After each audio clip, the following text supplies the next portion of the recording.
everyone, welcome to another episode of Fish Door County TV. Now on this week's show we have something really special, and I think Tim would be the first to agree with that.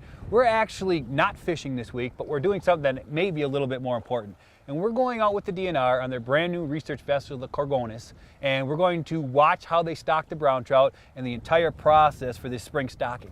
What's really cool is it's really a behind the scenes look at what's going on, what the DNR are doing, and I'll tell you what, after you watch what we got to witness, that should answer any of your questions about what the stocking program is like and how really top end or high the technology that goes behind raising these fish, and just some great information. And I think everybody's gonna just get blown away by some of that footage that we have, some of the underwater footage. Just really cutting edge stuff. Yep, really and I know for myself, and I'm sure I speak for a lot of other fishermen out there, you've always wondered, how does this process happen? Is it just dump them in and leave, or how does the thing go? And I think we found out today it's far from that. It is a calculated process, it's a thought out process, and it's done with the best interest of the fish and of course eventually the fishermen down the road. And it's key to that fact is that we found out firsthand how important the whole process is. One of the key people behind this whole process and this whole project is a fisheries biologist by the name of Tammy Paoli. And I'll tell you what, she really inspires confidence in the whole process, to me at least, because she really knows what she's doing. She's tuned into the system, she knows the fishery, and she's making a big difference when it comes to projects like this. Well, what's interesting, Mike, is that the one thing that we learned in this whole process is that there's quite a few different biologists, and each one is assigned a couple species that's their specialty. And Tammy's specialty, obviously what we're working on in the bay today, is brown trout. And later on in other shows, we're going to be featuring some of the other biologists that specialize, let's say in smallmouth bass or walleyes or northern pike or something like that. So definitely an interesting show, some great information, and I think the people that are going to watch it are just going to get blown away by what they're going to see.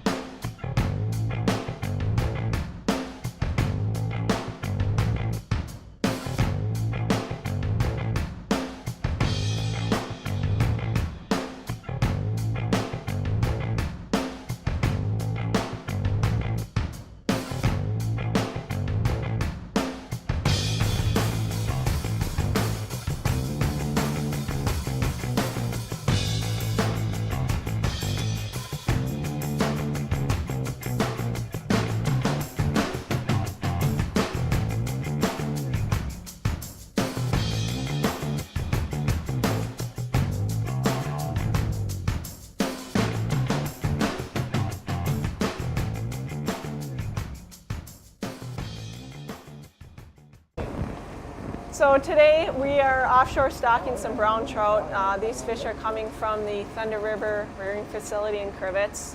We loaded them up here in Marinette at Nest Egg Marine, and we're going to haul them out anywhere from 1 to 3-4 miles out offshore. The reason we are doing this is we've had in the recent years very low return rates for brown trout based on angler creel returns, and so we're trying to get an increase in the overall harvest of these fish.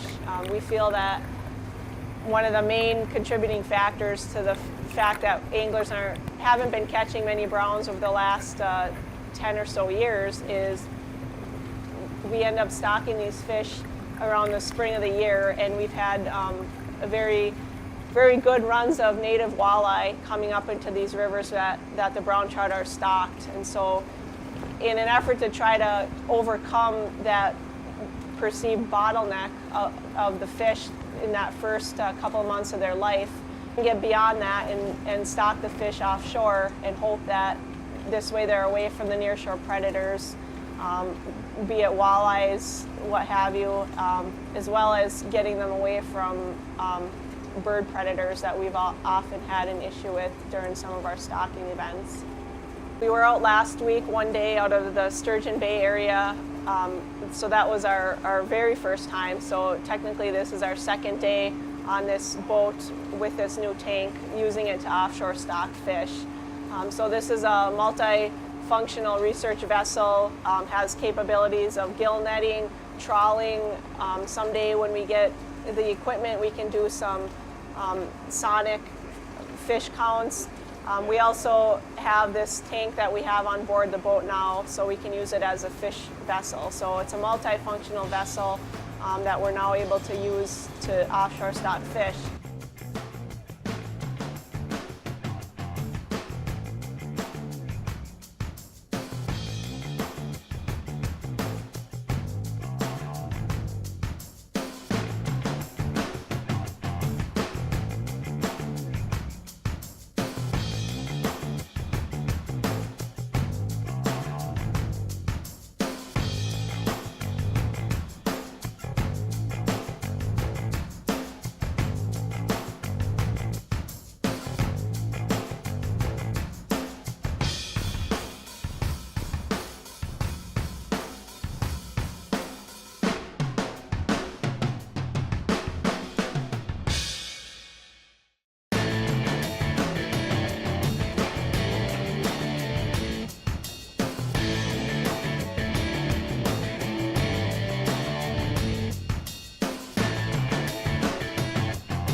So this sort of became a project over the last several years. I've been a biologist for almost 5 years with the DNR, and essentially on the very first day that I was hired, that was one of the issues that I was asked to start looking at is how we can improve the return rates for browns. The fishermen were complaining that their catches were low. We started to look at the data, and sure enough, our creel surveys confirmed that the harvest was a lot lower than what we would have liked to see.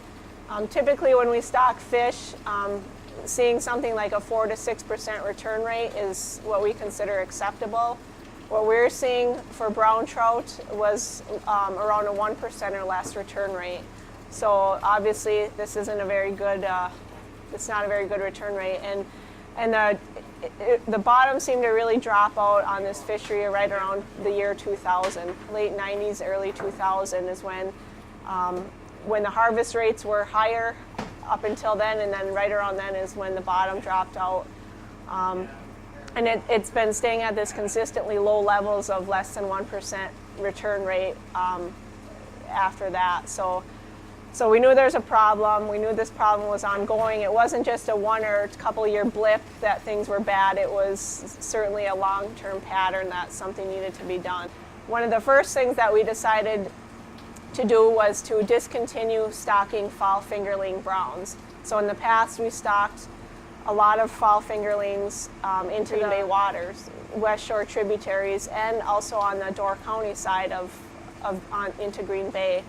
And many studies in the past have shown that fall fingerlings for other species in other bodies of water do not survive all that well. They're a smaller fish, and they're going into the bay in the fall. Right when the water temperatures are going down, the growing season is coming to an end, and those fish are having to look for food and are vulnerable as potential prey items for other fish throughout the entire 6 months of the rest of the fall and winter. So number one was discontinuing fall stocking of fingerlings. The other reason that we decided to stop doing that was in recent years we've had increases in cormorant mortalities of our stocked fish. So when we stock fish, often we've had issues with cormorants still being in the area and being obvious predators on some of our fish.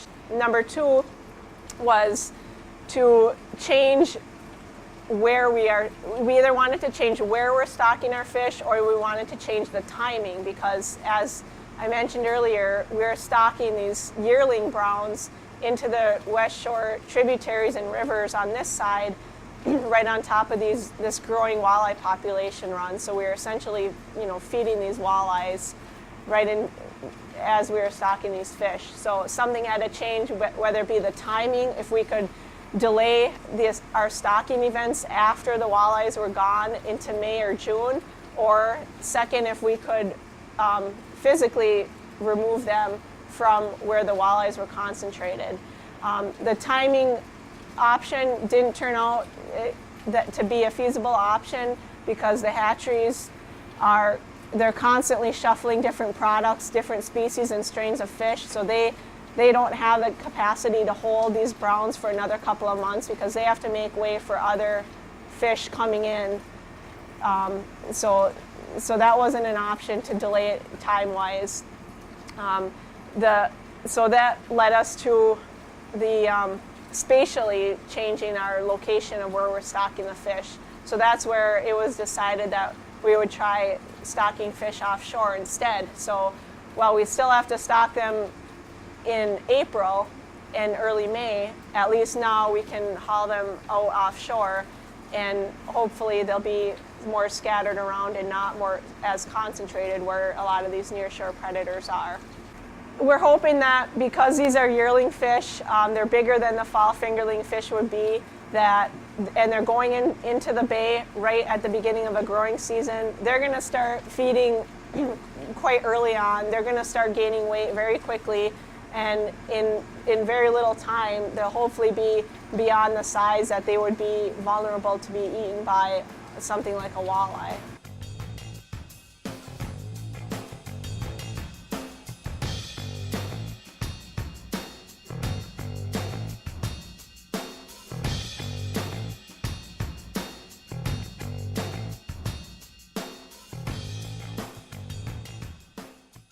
Starting from when we just put them in, they'll start feeding on some invertebrates, other small fish, maybe spot-tail shiners, emerald shiners, probably. I'm sure they'll probably adapt to eating small gobies. In a year, they'll be of reasonable size to end up in the creel. In a year, they'll probably be 2 or 3 pounds. In 5 years, we might have just put in the next state record. 29, 30 pounds, 35 pounds. It could very easily, a 35-pound fish just came out of that tank there. So in 3 or 4 years, these fish will return back in the stream, not necessarily the Menominee. A good majority of them, I would assume, would end up back here. They would spawn. Most of them, there will be very little natural reproduction on brown trout in our streams around here. But a majority of them will probably come back to the Menominee River, and some will scatter over to our side over on Door County out of there. And they'll run up some of the feeder streams all up and down the bay here. And they will not, as salmon, compared to Chinook salmon and Kola salmon, if they're in good shape, they will not die. And these fish might spawn 2 or 3 times, particularly the males. There's very, very little natural reproduction on our side with brown trout. If we wouldn't be doing this, there would not be a brown trout fishery. And we're just trying to give another opportunity to the sport angler, and that's been going on. This brown trout fishing in Door County, Green Bay, has been going on since probably the early 70s. There were some fantastic years as the smelt would move in. We still have some smelt. They're still feeding on smelt, I'm sure. We had some really lean years in the 80s and 90s, even into 2000. And now things have been picking up the last couple years, and hopefully this offshore stocking will even increase the fish to creel.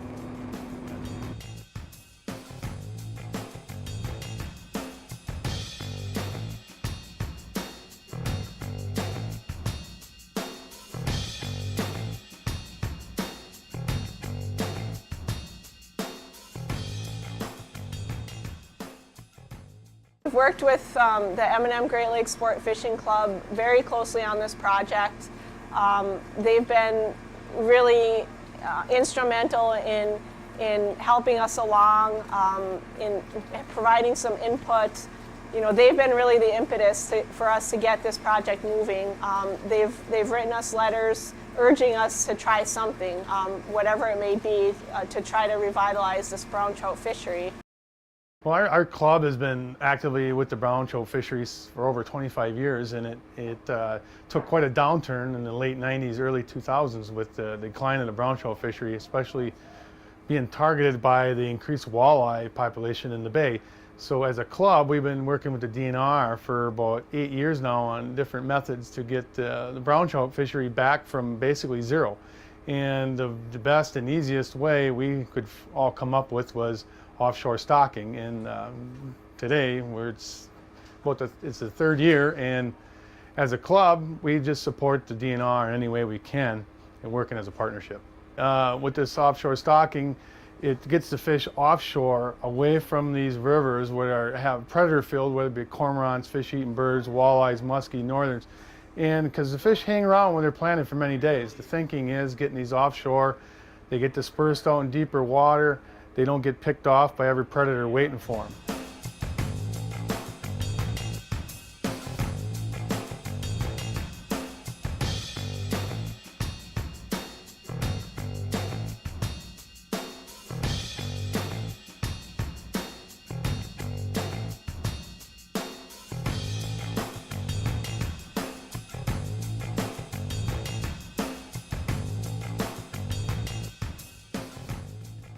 Hey Mike, I'll tell you what an unbelievable day that we had today, at all the different things that we got to see.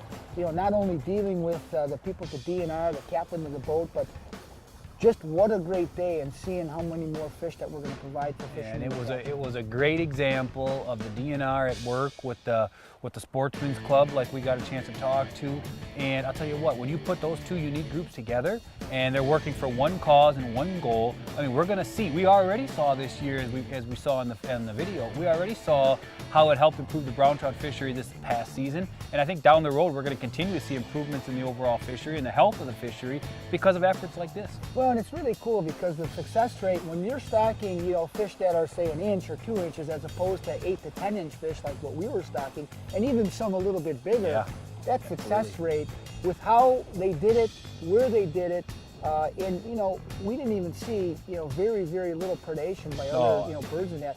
It's going to be a great success story, and for years to come as well. Yeah.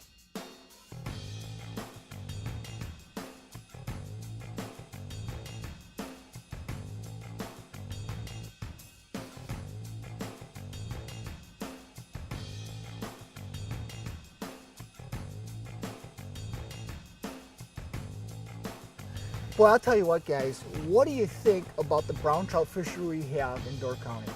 Well, truth is in the fish. Right here, we feel very blessed to have a fishery like we do and have access to the beautiful water in Door County. Have you noticed the change in the last few years, what's going on with the fisheries? It seems like it's getting better to you. Well, there sure is a lot bigger fish. We are really noticing that we're putting out some nice fish. And I'll tell you what, when you have a tournament where you catch 2 fish over 30 pounds, let alone 1 fish over how many years of this tournament? I think there's only been 1 caught. You get 2 in 1 tournament. That's unbelievable, unbelievable fishing. Feel very lucky.